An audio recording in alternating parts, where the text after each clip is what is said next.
So I just dropped the link to the presentation in the chat. I am, you guys can tell me how you feel about this, but I feel like when you present in Google Meet, it is incredibly tiny on people's screens and just serves as like a vision test more than an informational experience.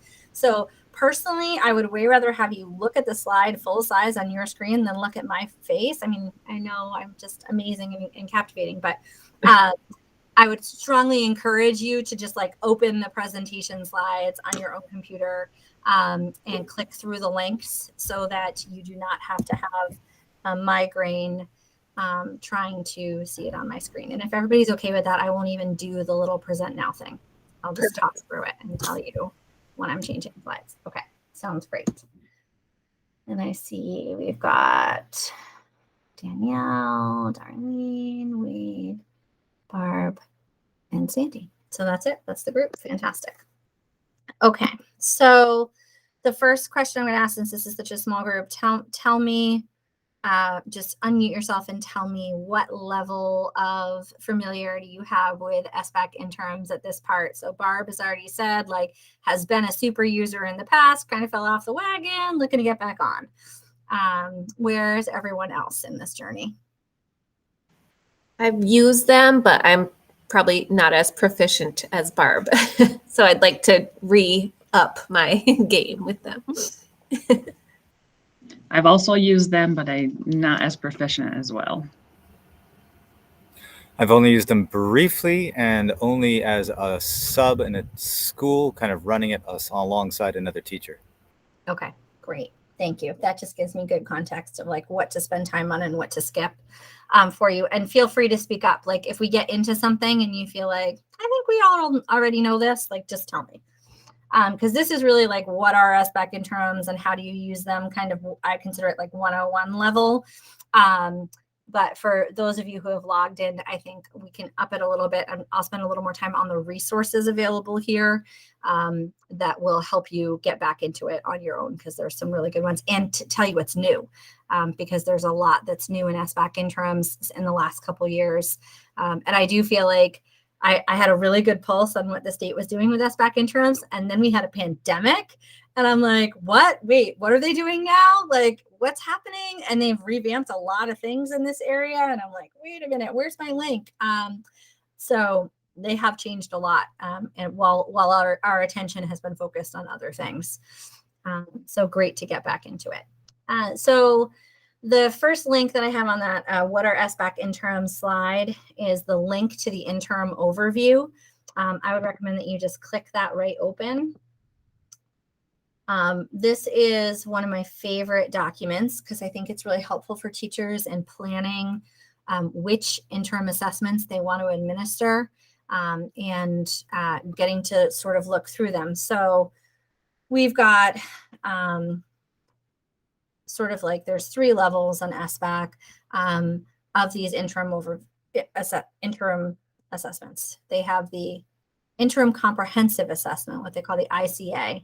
That is that full length practice SBAC test. I don't recommend giving that ever. Pretty much like maybe if you had a kid move here from a country that is not ours, where there was no standardized testing data available on that child and they were in 9th grade in November and you didn't want to wait until July to see where they were, then I might give them one of those. But that would like legitimately be one of the only reasons. We don't need our kids to practice taking tests and practice taking full length tests. We want assessment for instruction, assessment that informs instruction, assessment that tells us right now what do we need to teach and reteach. And we want to align to our curriculum as closely as possible for 2 reasons. One, then it's not a waste of time. It's like that check for us on, is our curriculum at the level of rigor and mastery that is required for students to really demonstrate proficiency when someone else assesses them from an external organization? And looking at the rigor and depth of knowledge embedded in SBAC, again, like am I designing assessments as a classroom teacher that are rigorous and require students to demonstrate higher order thinking skills on those assessments. So it provides us with that feedback in kind of two ways about the content of our curriculum and the format of our assessments that makes us better teachers and allows us to really look at what we're doing in the classroom with them. And we can check their progress toward the standards that we're teaching. Like win, win, win all the way around. And now what they have, so they've got the ICAs, then they have these IABs, interim assessment blocks. And that's what existed far back when we started doing it. That's what they had. It was these blocks, and they're like 13 to 15 questions. They're on a group of standards, probably like an end of unit kind of assessment that you could pair it with your classroom assessment. We had teachers who shall remain nameless, except you all know who she is, who would do things like they would take the assessment, the unit assessment that she had designed in her classroom, and then put them on the computer and be like, great, so you finished your test, now you go do this test. And it's both aligned to the big content that we're teaching, and I can look at your scores. So that was great. Now it's even better, because now what they have are these things called focused interim assessment tests. These are tiny. They are focused on like 1 to 3 claims out of the standards. They are super small chunks. They're shorter questions, shorter assessments, really, really targeted. So you can really embed these right in your curriculum as you go. And use them as that's how I would use them, as that secondary assessment. Like, I'm going to give you my assessment like I normally would, the one that I either have, used before or I'm designing now. I'm going to give you that, but I'm also going to ask you to take this. And you can use them as pre-tests as well to give you a sense of where kids are before you teach a unit, and a check-in afterwards. And this document that you just opened, if you scroll to the back of the document, page 6 plus, it lists all of the interim assessments that are available. And so you can see, nope, sorry. Yeah, it is page 6. Just kidding. It's page 6. So it starts in grade 3 and it goes up. So you can just scroll till you get to a relevant grade for you. So those ICAs we're not doing. Those IABs you might do sometime at the end of a big unit of study, but I wouldn't prioritize that. I would prioritize the focus IABs, and really looking at where within your curriculum sequence, where in your pacing guide for the year are those focused IABs going to fit in, and how can you use them to assess students and to assess your own professional practice. So the English, as always, English is kind of weird because it's like big broad spans, but math, of course, is more linear. So it's a little bit easier to target it and figure out exactly where you might want to teach it. Danielle, go ahead. Are those, let me get the wording correct, the focused IABs, that list for 5th grade, that's all of the ones that are available currently? That is all of the ones that are available currently. This year they added 38. Last year they added like almost 40 or just over 40. So they have SBAC has teachers that they have working with them across the country who are designing these all the time. So pretty much every year we get another 40 added to the whole span. That makes it, and they keep getting more and more and more specific as they go, which is awesome because that's exactly what we need. Yeah. Yes. And so this will tell you the claims and targets that are assessed in these.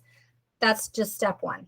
So this gives you the list. You're going to want this document. You should just print it right now, unless you're not at school. Because then it'll just get lost in the copy room and no one will ever find it again anyway. If you scroll up to page 5, the bottom of page 5, there, in the chart, the last row is the interim assessment item portal. So you have to create an account if you have not already with the SBAC consortium to be able to access all their tools. It just takes a couple seconds, gives you full access to everything in there. You want to do it. But one of the tools that is available once you create your account is this interim assessment item portal. So you can literally see the questions. You can see the question. You can see the answer choices. You can see everything about how the assessment is formatted. It's really helpful to be able to get into that portal so that, again, like item analysis is just the best form of looking at student data anyway, because it really helps you unpack where the students were making the errors and why they were making the errors. And, and on this assessment, you can see which choice the students picked. So out of multiple choice measure. So you get to see for every kid, like, did they choose A, B, C, or D? And you can see what the question was, and you can see what the answer choices are. So you can really get at what was the misunderstanding that led them to choose the wrong answer. And they didn't just choose a wrong answer, they chose this wrong answer, and here's why. Which is a really nice, we never get that with the SBAC summative, right? You can't access those things, but you can with these. And these questions are the same formatting, the same everything that they're using on the SBAC summative. So you really just get this very great depth of data that gives you so much information about kids. You can also log into the portal and use sample questions as instructional activities. So this teacher that I know, one of the things that she discovered when she was administering SBAC interims was that she gave one, and like all of her kids bombed like 4 or 5 questions, and all of the questions were formatted exactly the same way. And some of the questions, they make you think, right? They're multi-part questions, or you have to say which one is not this, or which is most likely or least likely. They use these very subtle phrases and words, and students have to be really attending. And then sometimes just the structure of it, it's not how we ask questions normally in our assessments, but it gets at a different level of thinking, which is why they're formatted that way. So anyway, this teacher, who shall remain nameless, discovered that these were all formatted the same way, and she turned it into a do now for a couple weeks and just took the format of that question, and then she would change the information that was in it to correspond with whatever learning target she had for the day. And that was the do now that the kids came in with, and had to just practice answering that question with different information in it, assessing different learning targets over and over and over again. And oh my goodness, when you know it, they got much more proficient at thinking that way.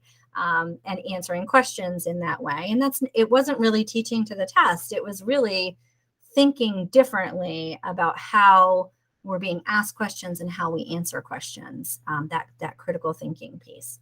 So you can use the portal for that. There's also success criteria available for anything that's a short answer or an open response on these items. They give you the success criteria, how those are graded, how they're scored.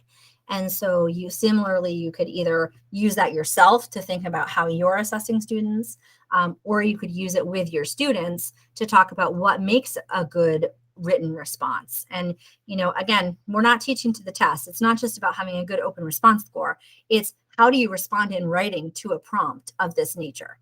And how do you do that? And, here's the criteria that you need to have in mind to make sure that you've had a really thoughtful and comprehensive response, and that other people, you're communicating effectively. You go to your transferable skill list from the Agency of Education of those standards, and you're going to see so many about communication, clearly about your ideas. Like, that's where that comes into your content. You've got to have the content and the communication skills tied together. And they just give you the rubric. They give you the scoring criteria. And you can, again, look at your own rubrics and the scoring criteria that you're using for writing pieces in your classes across the content areas, and reflect and say, like, am I asking enough? Am I asking rigorous enough questions, or having rigorous enough expectations for kids in their writing for me? Or do I need to reflect on that and adjust for writing in the content areas? Let me see if there's anything else in here that I want to.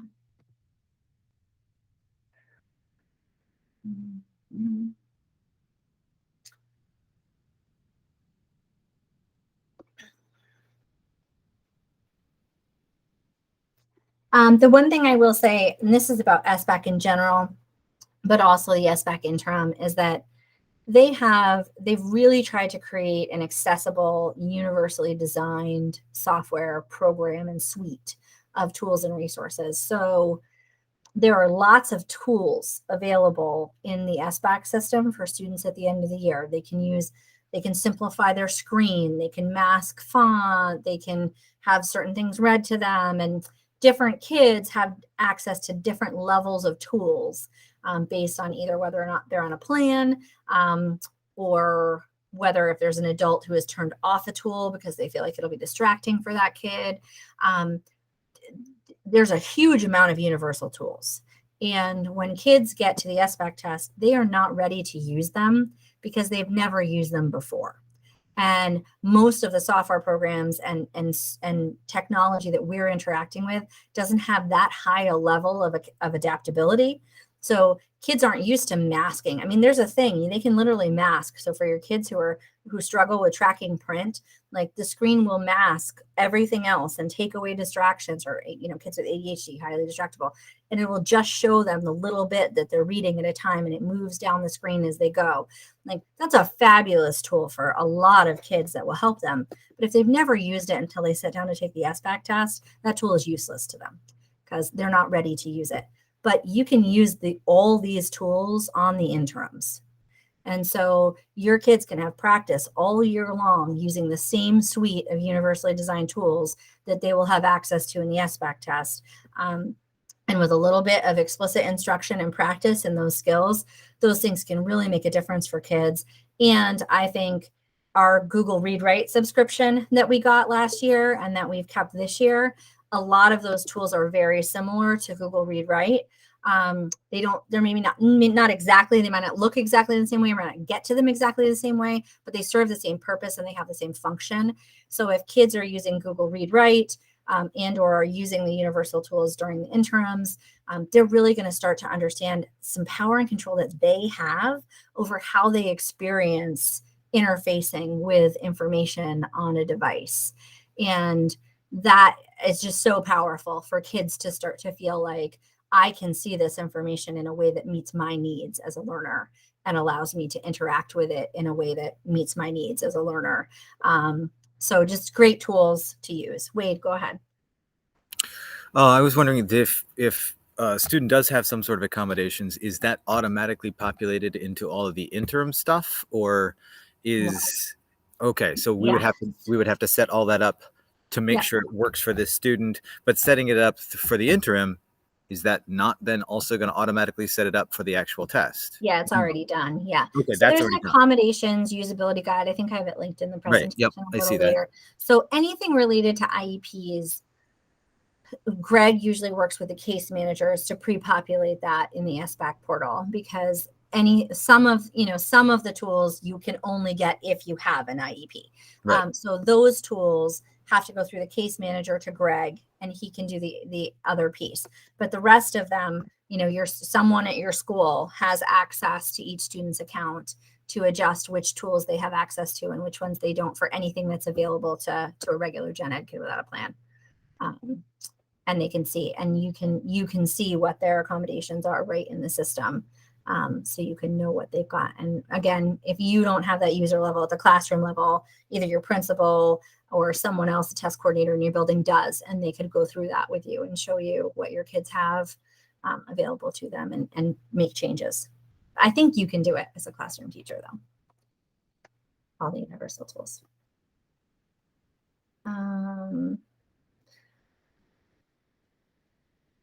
For the interims, there are a few things that they ask you to score that have to be hand scored, like the open responses and some of those pieces. They do that for the SBAC summative. They have teams of educators from all over the country that go in and read and rate and score other people's kids' open responses. But for the SBAC interims, they don't have staff that are going to do that for you. So, but they have scoring guides that you can use. And on page 4 of the overview document, there's a whole column about teacher hand scoring on the left-hand side. And about halfway down, there's a link. And that is their tool for how they score writing. And then there's so much here. Like, you could literally just spend an entire year looking at these rubrics and how they're scored and looking at your own assessment tools and thinking about ways that you might rethink assessment for kids, and or places where you're like, this is awesome and I'm keeping it because I did a really good job here. So you can see sample responses, which you could also use for mini lessons with kids. You can see exemplars at each scoring level. You can see all of the rubrics, all the success criteria, because you need it when you're scoring the open responses in kids IABs, but you also can use it as a teaching tool either way. So again, most all these things, like once you have that login, you can just get into everything.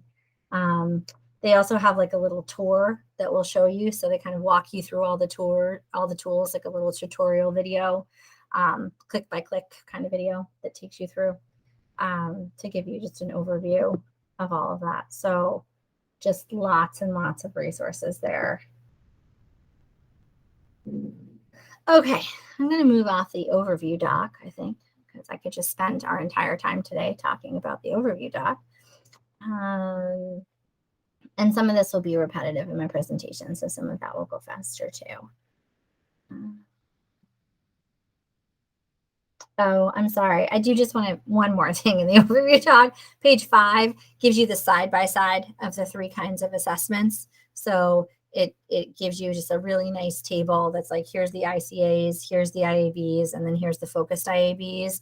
And you can see how they're the same or different in terms of what they measure, test format, what the test items look like, how results are reported, and what's available in the portal once they're done. So you, again, those last 2, I would not look at the ICAs, but the IABs, you can look at the grain size that you want. I recommend the focused anytime, but if you're looking for something a little bit bigger, that middle column will tell you. You can make that decision based on that information. Okay, what else do I have for you in here?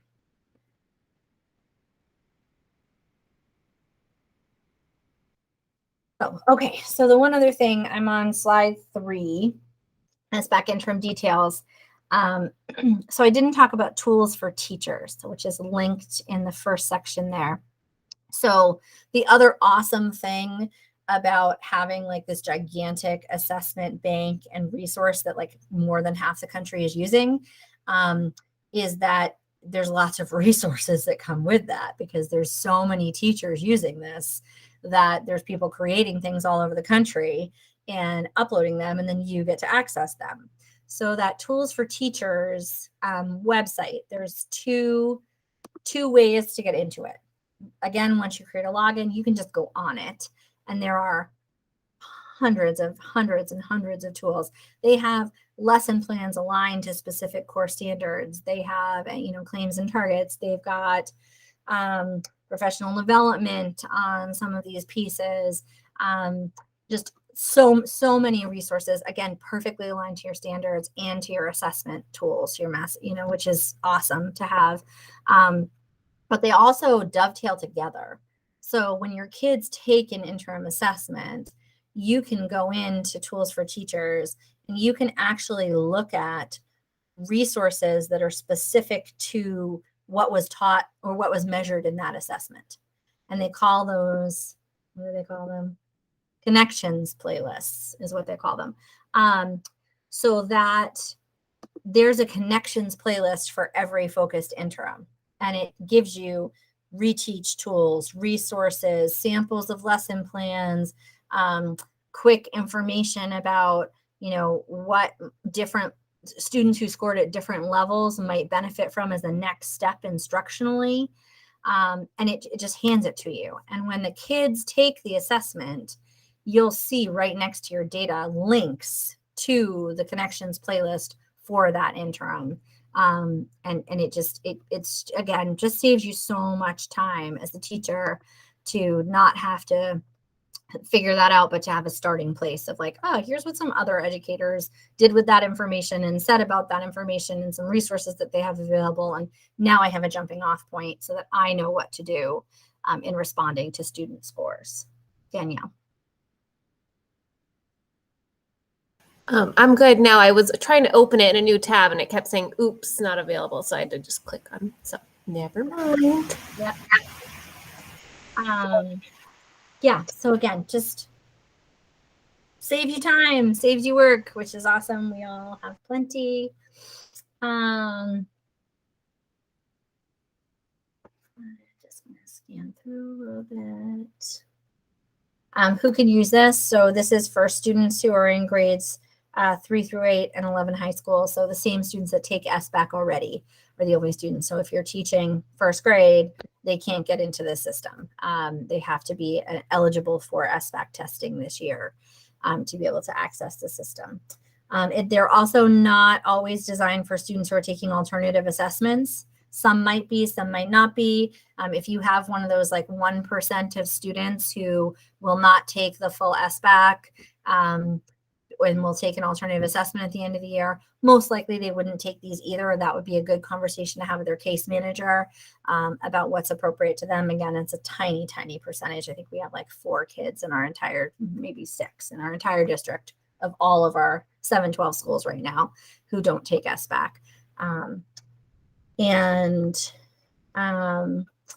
If you go to slide 5,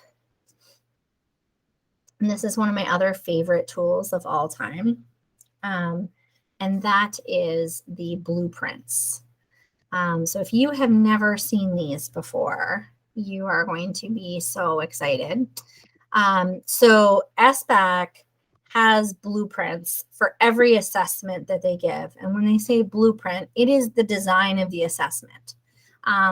And the interims are no different. They have blueprints available to them. So this is where you can see exactly which learning targets are taught, exactly which standards are addressed. But you can also see some amazing things on here, like what level of depth of knowledge does a student need to have on this standard to answer this question? And they use Webb's depth of knowledge chart, which I have a link to later in here.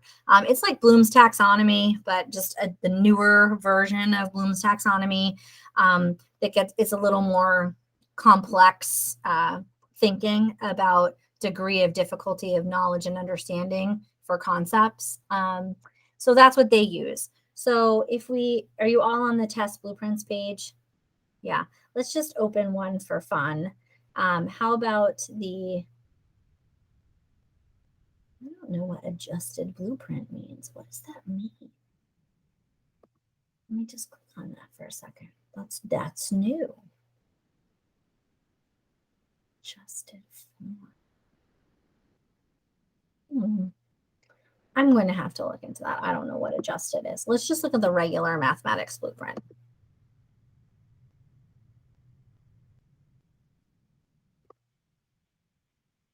Is everybody in there? Anybody want me to drop a link in the chat? Nope. Okay. So this is the first one is the blueprint table for math grades 3 to 5. So you can see what the score reporting category is: concepts and procedures, problem solving, modeling and data analysis, communication and reasoning. Then you can see the content category. And then you can see how many, when they say stimuli, it just means like how many items are there. So PT is a performance task. CAT is computer adaptive test, which is multiple choice. So performance test.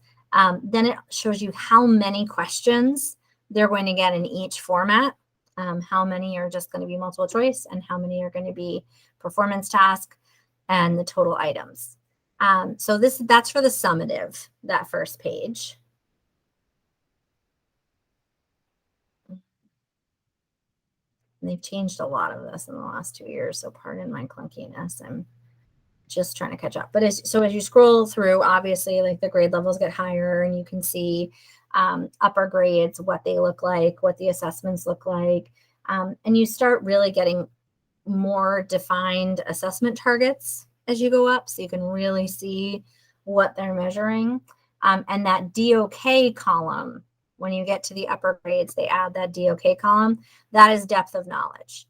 So that's telling you, is it a kind of recall level depth of knowledge, or is it synthesis, evaluation, application, analysis? Like, what level are the kids going to be asked to really wrestle with that content? That I think is very helpful for teachers. When you think about your pacing guides and you think about your own assessments, you can really see like there are some things that they want kids to kind of just know. They want them to be able to recall, answer, take care of. But then there are other categories where they really want kids to have a much more sophisticated, nuanced understanding of the content. So when you get to those categories, you know that you're going to have to devote more time in your pacing guide to those, that the kinds of activities that you're going to do as students need to get them to that depth. They're going to need to apply it in multiple situations with novel concepts integrated with other skills over and over and over again to really own it, and be ready to move forward and produce. And that's just helpful because most, the Common Core doesn't come with a guide that says, make sure that they really own this as opposed to just knowing this. Like, it doesn't give us that, but the SBAC does. And it tells us of all the thousands and millions of educators who have been involved in developing this test over years and years and years, and everything they've learned from the kids and the data and the standards, these are the places where we really need to focus and the priorities. You'll also see that not all of the standards are assessed on SBAC. And when we're doing work with like our affinity groups, our PLCs, and we're thinking about what priority standards we want to identify, this is a place to cross-check those standards and to say, are we prioritizing standards in the same way that the SBAC Consortium has about the Common Core standards? And not that SBAC is, end all be all, but again, it's just really, there's millions of educators that have been involved in those conversations. And some of our grade level groups don't have that many people. We're all doing our very best, but it's when you have to make those difficult decisions about which is the highest leverage skill or concept that your kids have to learn, and which one are you going to not do for mastery, you're just going to do coverage. You have to make those decisions as a teacher. A tool like this that has been vetted by millions of people is really helpful, and it makes you, I think, sleep better at night and think like, I'm not making this decision alone in my classroom, that like this matters and this matters less. Like, I'm aligned with the work of all of these educators all over the country who are also trying to make those difficult decisions about what to prioritize. Sandy, go ahead. The adjusted has fewer questions. Yeah, that was a quick thing. So if I'm looking at this correctly, I happen to be on number 9, the mathematic blueprint. And when under DOK, I see things that are not just 1s and 2s, but it's 3s and 4s. Yep, so I'm sorry? Yep, it's a scale of 1 to 4. So the ones that have the 4, those are the ones that they're going to be looking for. There's probably going to be a lot of questions about identify, analyze, synthesize, relevant resources to pose a problem, where those types of questions are going to be pretty in depth. Is that how we read the DOK numbers? Yes. Yep. And there's we'll skip around a little bit if you'll humor me. On slide 10 in my slide deck, the first link is a Webb's Depth of Knowledge resource that gives you an example of the levels that they have. So when you get to that, you'll see level 1 is recall and reproduction. Level 2 is skills and concepts. Level 3 is strategic thinking. And level 4 is extended thinking. So complex cognitive effort, synthesize information from multiple sources, often over an extended period of time, transfer knowledge from one domain to solve problems in another. Like, can you use mathematical skills in a science performance task, etc.? Design a survey or interpret results, analyze multiple texts to extract themes, write something original in an ancient style. All of those would be examples of level 4. So we really have to bring your skill set together. So yes, so when we talk about where are we prioritizing our work in standards and really pushing to deep proficiency with kids, it outlines it for us of exactly how they'll be assessed and where all these other educators have said these are the priorities for what should be taught at that deep, deep level. Yeah. Really useful tool. Like, oh my God, why didn't they have this when I was a brand new teacher? Because, you know, how did I make those decisions? I just tried to see what my kids knew, tried to see what data was available, tried to make the best decisions. But, you know, it just gives you that extra layer of like really thoughtful, deep understanding of standards to be able to do that. So if you go back to the test blueprint page, the original test blueprint website, tell me when you're there. Good. Okay. You scroll down a little bit on that page. The top section is the summatives. The next section down is the interim assessment blueprints. So you get down into that and you've got all of the blueprints. So again, we're looking at the focused IABs as what I think are the best place to start with these. So there's an overview doc, focused interim assessment blocks overview doc. And that again just gives you kind of like the big picture. It links you to that tools for teachers, the connections playlist that goes with each of those interim assessments. Tells you what's new, just a quick sheet. And then if you go, we did math last time, so we'll do ELA this time. If you go to the ELA literacy focused IAB blueprint school year 21-22 PDF, nice short name.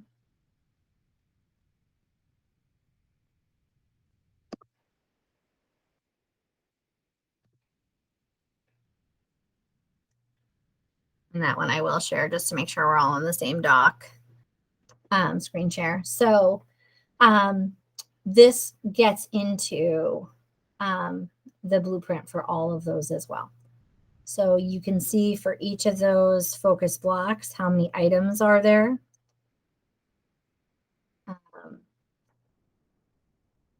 This is just different grade levels. Okay. Then if you get to page 7 in that document, here's an example for grade 3. Claim 2, write and revise narratives. There are 10 items on this focus block. It tells you exactly what the learning targets are that are being assessed. It tells you the depth of knowledge that students will need to perform at, and it tells you the format of the question.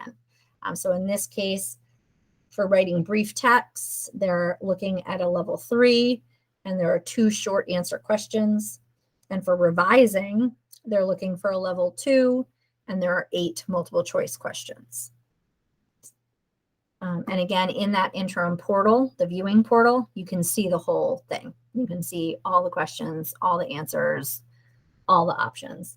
But again, if you're trying to decide, like, is this focused as interim assessment? Is this where in my curriculum do I want to put it? Where do I think it's appropriate? This will give you the information to do that. And or if you're looking at your unit plan and you're trying to think to yourself, you know, I really want to be clear and focused on my learning targets. Less is more, keeping it simple, going for depth rather than breadth. What do I want to hone in on and really spend my time on? Using a tool like this can, again, show you where do you need to go deep with students and where do you need to make sure that they have, you know, some basic competency with skills. And it just like the others, it goes up in grade levels all the way through so that you can see exactly what learning targets and depth of knowledge there are all the way up into the upper grades.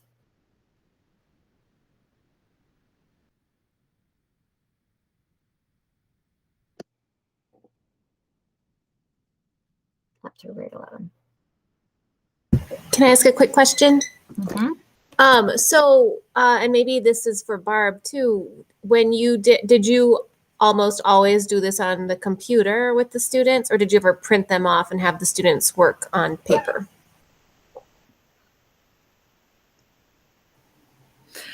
I did both. Okay. When we would do the SBAC together, like they would take it on the computer, and then I went through it, I evaluated like the questions that they really needed more support in, the wording, and I would create my own.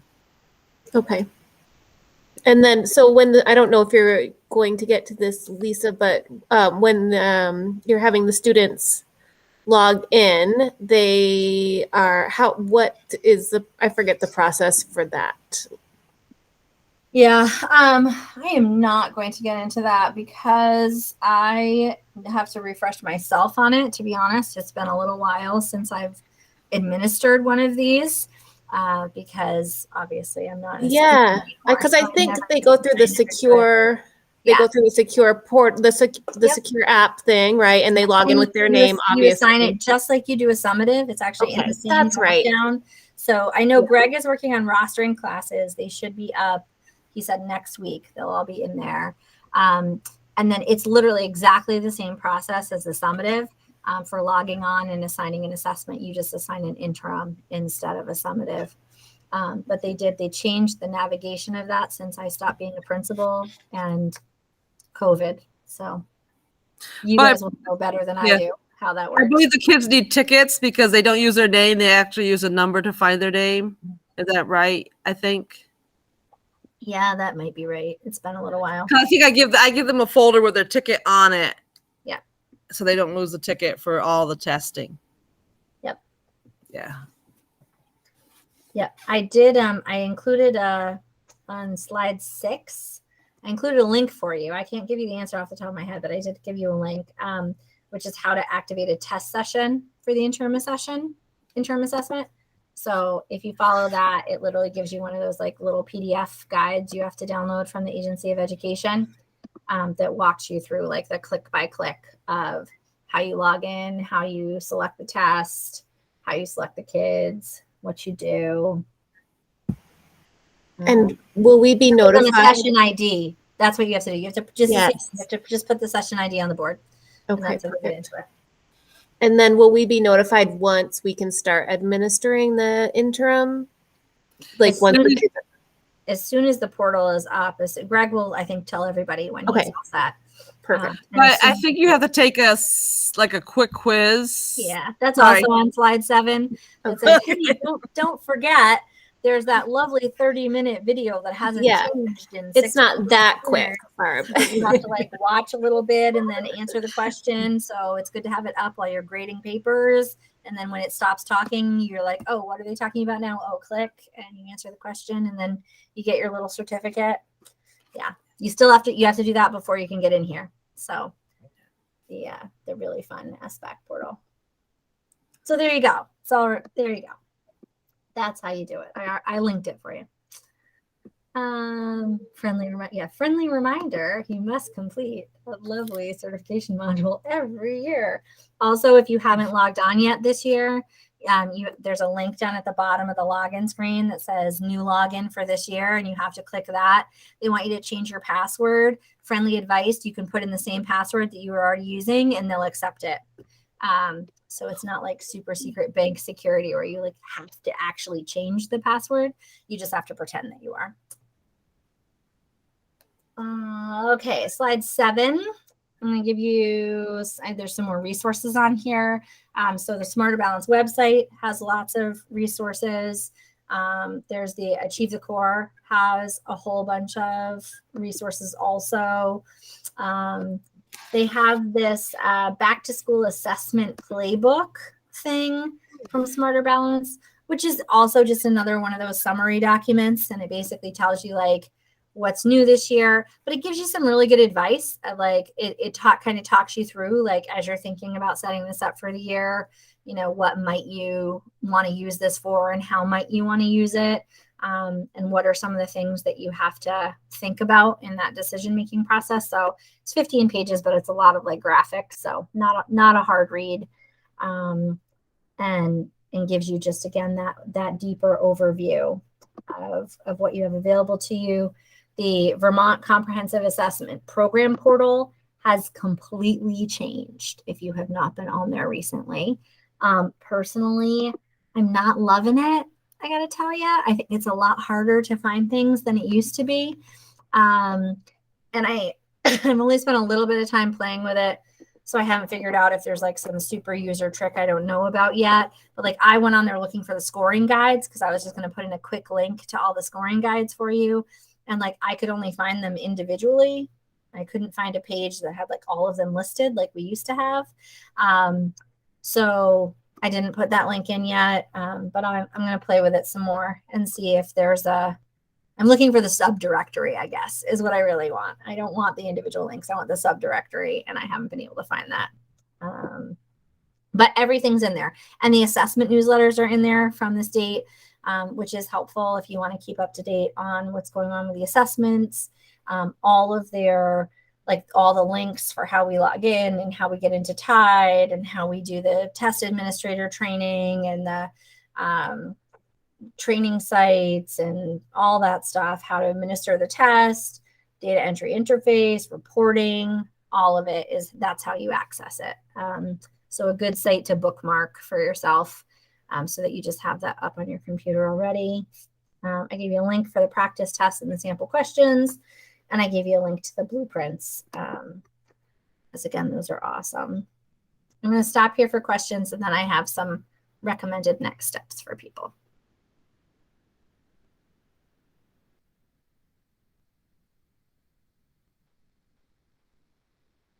See why I'm so excited about SBAC Interims? This is awesome. Like there's so many tools and resources for teachers, and we never get that. Usually it's like, do this and you have to figure it out all by yourself. And in this case, it's like, do this and we'll help you. And yeah, I just love that because we all need it. So slides 9 and 10 in here. Obviously we're not going to do them today, but these are just recommendations for you of like, if you're looking for a where do I start kind of thing, you know, these are just some suggestions like explore the portal, explore the blueprints, look at the overview docs, that reporting system user guide that shows you what you will get out of the system. And Al and I are working on a presentation for that, I think for our next in-service or maybe a coffee with coaches, where we're going to get you more into the data reporting piece and like all the things you can get out of the system once the kids take a test. The scoring guides and writing rubrics that I talked about, like that could be a huge project of just reflection all year long. The performance tasks, I really didn't emphasize this enough today, but like, they really make kids do performance tests. And that is a huge way of how they assess student learning. And we do not traditionally assess with those, but you'll hear me talk about them a lot as we're doing our proficiency work with our PLCs. As we move down, it's like, identify your core proficiencies, develop proficiency rubrics or proficiency scales, and then develop performance tasks to measure student proficiency collectively, and then some common formative assessments throughout the year. Because those performance tasks, that's where students have to put things together. They have to integrate skills and they have to pull from multiple areas of concept and understanding and apply it to a situation. And SBAC 100% assesses kids like that. And I believe that our curriculum does not regularly enough assess children like that. And as a teacher, I was guilty of it also. And so we are not asking kids to perform at that level of rigor in general in our classrooms enough of the time. And that's part of why our scores on SBAC aren't great. But it's also part of why our students are struggling when they get into the upper grades and they get into more complex content where they're required to bring things together like that. And they're just stumbling. And it's because we haven't given them enough opportunities to practice those skills along the way. So I just love the performance task stuff. I can't get enough of it. I keep looking at them. I keep looking at the rubrics for them. I always just keep trying to think about how we can bring more of that into our program. There's available resources. Slide 10, you already saw that Webb's Depth of Knowledge resource. Looking at some answer once you've got some data, doing some item analysis, blueprints, proficiency scales, pacing guides, all just practical strategies for like, now what, so what, so what, now what. But I know you guys need to go take a break. Bio, fluid adjustment, stand up, step away from the screen, stretch your shoulders in particular so that you don't get the computer hunch that we all have going on. I'd love to talk to any of you about this. If you give SBAC interims, I would love to come look at the data with you and play with it and have fun with you on it, because I just think it's such a valuable tool and resource that we have. And thanks for learning about it with me today. And yeah, keep me posted. Thank you. Thank you. Thank you. Bye. Thank you. Have a great day. Have a great long weekend too. Yay, you too. And I'm glad I came. I learned. I'm so proud of you, Barb. Really, truly. I appreciate you being here, because I talk about you all the time. So you showed me how this could be used, and obviously I got really excited about it. So thank you. Well, I'm excited again, so we'll see. Thanks. Nice to All see right. you, Sandy. Nice Yeah, to you see too. This was great. Thank you. Thanks, Lisa.